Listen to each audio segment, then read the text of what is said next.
Hello children, good morning. How are you? आशा करती हूँ कि आप सबका स्वास्थ्य अच्छा होगा। एक बार फिर से हिंदी कक्षा में आपका स्वागत है। आगे के वीडियो में हमने चैप्टर नंबर 6.3 तक पढ़ा था। आज हम हिंदी वर्कशीट में चैप्टर नंबर 6.4 पठित गद्यांश से वह पढ़ेंगे।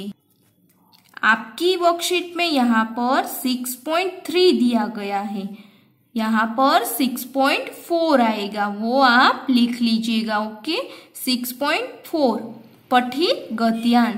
सबसे पहले हम यह गद्यांश दिया गया है उसको एक बार अच्छे से रीड कर लेंगे। ओके, पहले पोंगल को भोगी पोंगल कहते हैं।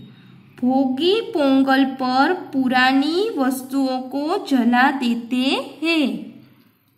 यह बुराई के अंत व ईश्वर के प्रति सम्मान को दर्शाता है। इस दिन अग्नि के इर्द गिर्द युवा ढोल बजाते हैं। ढोल को तमिल में बोगी, यहाँ पर आपकी बुक में भोगी लिखा गया है तो यहाँ आएगा बोगी। ढोल को तमिल में बोगी, भोगी की जगह आपको यहाँ बोगी लिख देना है। ओके, भोगी की जगह बोगी लिख देना है। ढोल को तमिल में बोगी कोटू कहते हैं। भैंस के सींग से बना, यहाँ भी भोगी लिखा गया है, भोगी है वो रॉन्ग वर्ड है, इसलिए यहाँ पर आपको बोगी लिख देना है। भैंस के सींग से बना बोगी ऋतुओं के राजा इंद्र को समर्पित होता है। इंद्र नई ऋतुओं के आगमन की घोषणा करते हैं। यह गद्यांश है वह चैप्टर नंबर 6 पोंगल है उसमें से लिया गया है। इसलिए हम सबसे पहले क्या करेंगे, पोंगल का जो चैप्टर है उसकी जो मुख्य बातें यानी कि उसका जो सारांश है वह देख लेंगे।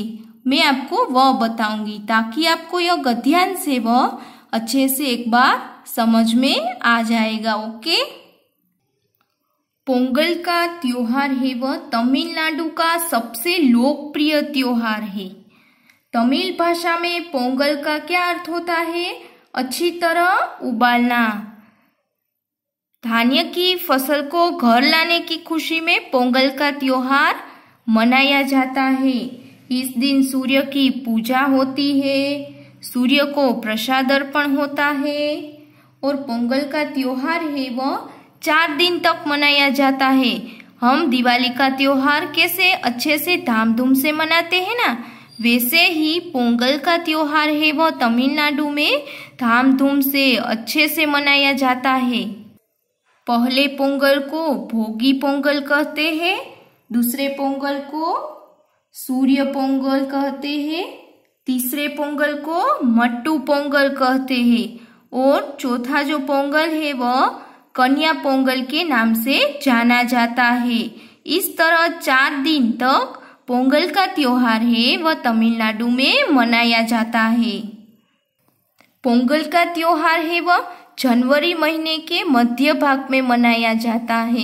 सूर्य पोंगल के दिन लोग क्या करते हैं, घर की साफ सफाइयाँ करते हैं, महिलाएं होती है वह रंगोलियाँ बनाते हैं। उस दिन लोग नए वस्त्र पहनते हैं, जैसे हम दिवाली में कैसे नए वस्त्र पहनते हैं, घूमने जाते हैं, वैसे ही पोंगल का त्योहार है वैसे ही दिवाली की तरह मनाया जाता है। सूर्य पोंगल के दिन सब लोग समूह में भोजन करते हैं, नए वर्ष की सबको बधाइयाँ देते हैं और अलग अलग प्रतियोगिता का आयोजन करते हैं। पोंगल का जो यह त्योहार है वह तमिलनाडु में धूमधाम से मनाते हैं। हम कैसे दिवाली का त्योहार धूमधाम से मनाते हैं, वैसे ही पोंगल का जो त्योहार है वह तमिलनाडु में धूमधाम से मनाया जाता है। अब हम यह गद्यांश है उसको समझेंगे।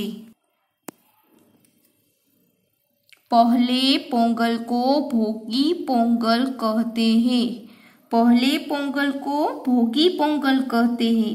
पोंगल का त्योहार है वह 4 दिन तक मनाया जाता है, इसलिए पहले पोंगल है उसको भोगी पोंगल कहते हैं। भोगी पोंगल पर पुरानी वस्तुओं को जला देते हैं। भोगी पोंगल के दिन क्या करते हैं लोग? पुरानी जो भी वस्तुएं होती है उसको क्या करते हैं? जला देते हैं। यह बुराई के अंत व ईश्वर के प्रति सम्मान को दर्शाता है।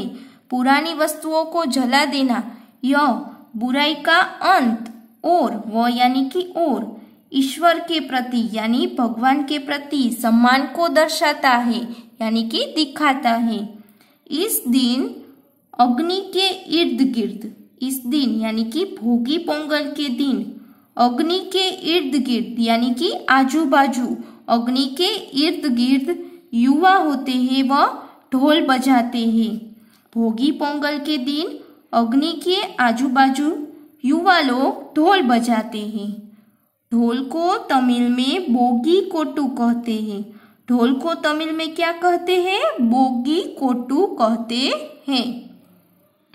भैंस के सींग से बना बोगी ऋतुओं के राजा इंद्र को समर्पित होता है।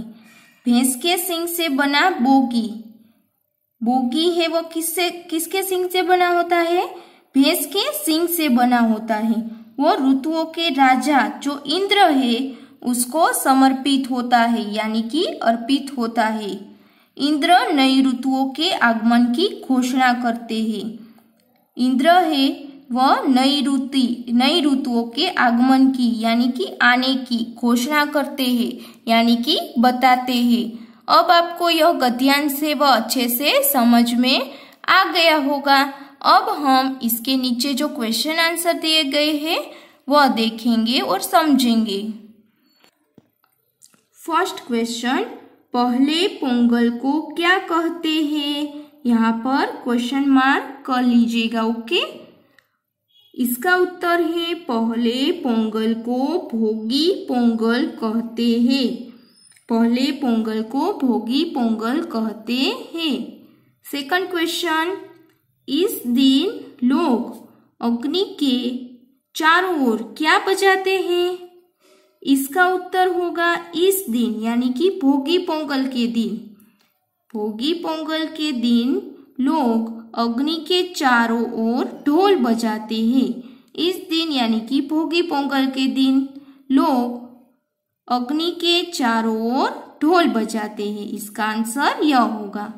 थर्ड वन, ऋतुओं के राजा कौन है? इसका उत्तर है ऋतुओं के राजा इंद्र है। ऋतुओं के राजा इंद्र है। ऋतुओं के राजा कौन है? ऋतुओं के राजा इंद्र है। फोर्थ वन क्वेश्चन, ढोल को तमिल में क्या कहते हैं? इसका उत्तर होगा ढोल को तमिल में बोगी कोटू कहते हैं। फिफ्थ वन क्वेश्चन, इस पाठांश में दिए गए यानी कि इस चैप्टर में पाठ में जो दिए गए हैं जानवर का नाम बताइए। इस पाठांश में जो जानवर के नाम दिए गए हैं उसको आपको लिखने हैं। वो आपका होमवर्क होगा, अपने आप आपको यह करना है, ओके। अब हम चैप्टर नंबर 7 बात ऐसे बनी उसमें 7.1 अपठित गद्यांश से वह पढ़ेंगे। सबसे पहले हम क्या कर लेंगे, इस गद्यांश को एक बार अच्छे से रीड कर लेंगे, ओके। खरगोश तथा उनके 2 अन्य साथियों ने घर घर जाकर शिक्षा का महत्व समझाया तथा उन्हें अपने बच्चों को विद्यालय भेजने के लिए राजी किया। धीरे धीरे जंगल के सभी पशु पक्षियों में शिक्षा के प्रति जागृति आ गई। सभी अपने अपने बच्चों को विद्यालय भेजने लगे। चीकू ने विद्यालय में सबको शिक्षित करने की जिम्मेदारी ली। सबको प्यार और एकता का महत्व समझाया तथा शिक्षा के लाभों से अवगत कराया। तत्पश्चात मिक्कू बंदर ने सबकी गिनती एवं सावधानी का पाठ पढ़ाया तथा बिल्लू लोमड़ी ने सबकी चतुराई एवं आत्मरक्षा का पाठ पढ़ाया। बंटी चित्ते और गोरी गाय को विद्यालय जाते देख किट्टू चूहे ने भी अपनी माँ से विद्यालय जाने की जिद की। धीरे धीरे जंगल का माहौल, यहाँ पे बादल लिखा गया है तो यहाँ आप बदल लिख दीजिएगा। ओके, धीरे धीरे जंगल का माहौल बदल गया। सभी ने एक दूसरे के साथ मिलजुल कर रहने का महत्व समझा। आपसी झगड़े बंद हो गए और जंगल में खुशहाली छा गई। खरगोश तथा उनके दो अन्य साथियों ने, खरगोश तथा उनके दो अन्य साथियों यानी उनके मित्र थे, उन्होंने क्या किया? घर घर जाकर शिक्षा का महत्व समझाया। खरगोश तथा उनके दो मित्रों ने क्या किया? घर घर जाकर शिक्षा का यानी कि पढ़ाई का महत्व समझाया तथा उन्हें अपने बच्चों को विद्यालय भेजने के लिए राजी किया। तथा क्या किया उन्होंने? उनके बच्चों को विद्यालय यानी कि स्कूल भेजने के लिए राजी कर लिया। धीरे धीरे जंगल के सभी पशु पक्षियों में शिक्षा के प्रति जागृति आ गई। धीरे धीरे क्या हुआ? जंगल के सभी पशु पक्षियां थे उसमें शिक्षा के यानी कि पढ़ाई के प्रति जागृति आ गई कि हम पढ़ाई करेंगे तो सबका अच्छा होगा, हम पढ़ाई करते हैं तो हमें सब कुछ मालूम होता है। इसलिए यहाँ पर भी क्या हुआ? सबको शिक्षा के प्रति जागृति आ गई। सभी अपने अपने बच्चों को विद्यालय भेजने लगे। जंगल के जितने भी पशु पक्षियां थे वह सब क्या करने लगे? अपने बच्चों को विद्यालय भेजने लगे। चीकू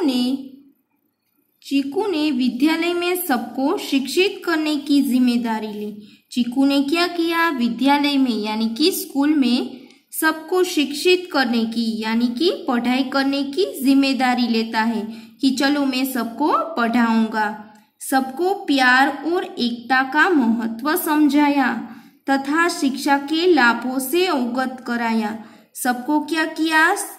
प्यार और एकता यानी कि मिलजुल कर रहने, एकता यानी कि साथ में रहने का महत्व समझाया तथा शिक्षा के लाभों से अवगत करवाया तथा शिक्षा की पढ़ाई के क्या लाभ होते हैं उसको उसने सबको बताया, अवगत करवाया यानी कि बताया।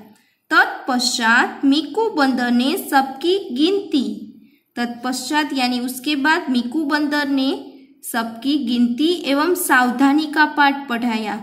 सावधानी, हमें सावधान रहना चाहिए वैसा पाठ पढ़ाया तथा बिल्लू लोमड़ी ने सबकी चतुराई एवं आत्मरक्षा यानी खुद की रक्षा करने का पाठ पढ़ाया। बिल्लू लोमड़ी ने सबकी चतुराई और आत्मरक्षा का पाठ पढ़ाया।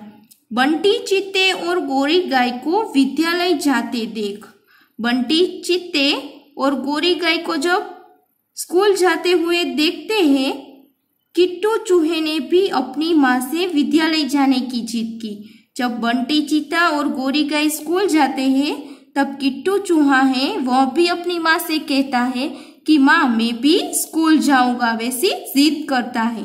धीरे धीरे जंगल का माहौल बदल गया।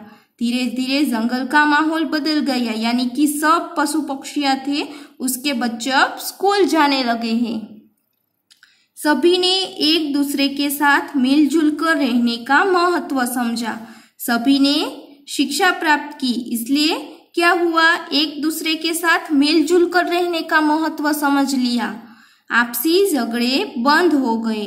आपसी झगड़े यानी आपस में जो लड़ रहे थे, झगड़ रहे थे, अब वह बंद हो गया और जंगल में खुशहाली छा गई। और जंगल में क्या हुआ?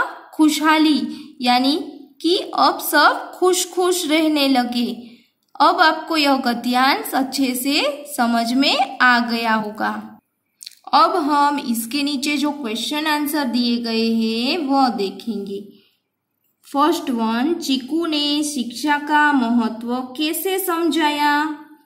तो उसका उत्तर होगा चीकू ने और उनके 2 अन्य साथियों ने शिक्षा का महत्व घर घर जाकर समझाया। सेकंड वन क्वेश्चन, बच्चों को शिक्षित करने की जिम्मेदारी किसने ली? इसका उत्तर है बच्चों को शिक्षित करने की जिम्मेदारी चीकू ने ली। थर्ड वन क्वेश्चन, जंगल में खुशहाली कैसे आई? इसका उत्तर है शिक्षा के प्रभाव से जंगल में जानवरों को मिलजुल कर रहने का महत्व समझ में आया और इसकी वजह से जंगल में खुशहाली आई। क्वेश्चन नंबर 4, निम्नलिखित शब्दों के विलोम शब्द लिखो। हमें नीचे दिए गए जो ये क ख है उसके विलोम शब्द लिखने हैं। क है एकता, उसका विलोम होगा अनेकता। ख सावधानी, उसका उत्तर है यानी कि उसका विलोम है असावधानी। सावधानी का विलोम असावधानी। क्वेश्चन नंबर 5, निम्नलिखित शब्दों के वचन बदलकर पुनः लिखिए। हमें इस शब्द दिए गए हैं उसके वचन बदलकर पुनः लिखने हैं, यानी कि फिर से लिखने हैं। क पक्षी, तो उसका उत्तर होगा वचन बदलकर पक्षियों। ख लाभ, तो उसका उत्तर होगा लाभों। ग साथी, तो उसका उत्तर होगा साथियों। घ बंदर, तो उसका उत्तर होगा बंदरों। अब आपको यह चैप्टर है अपठित गद्यांश से वह अच्छे से समझ में आ गया होगा। ओके चिल्ड्रन, आज हम यहीं तक पढ़ेंगे। Thank you.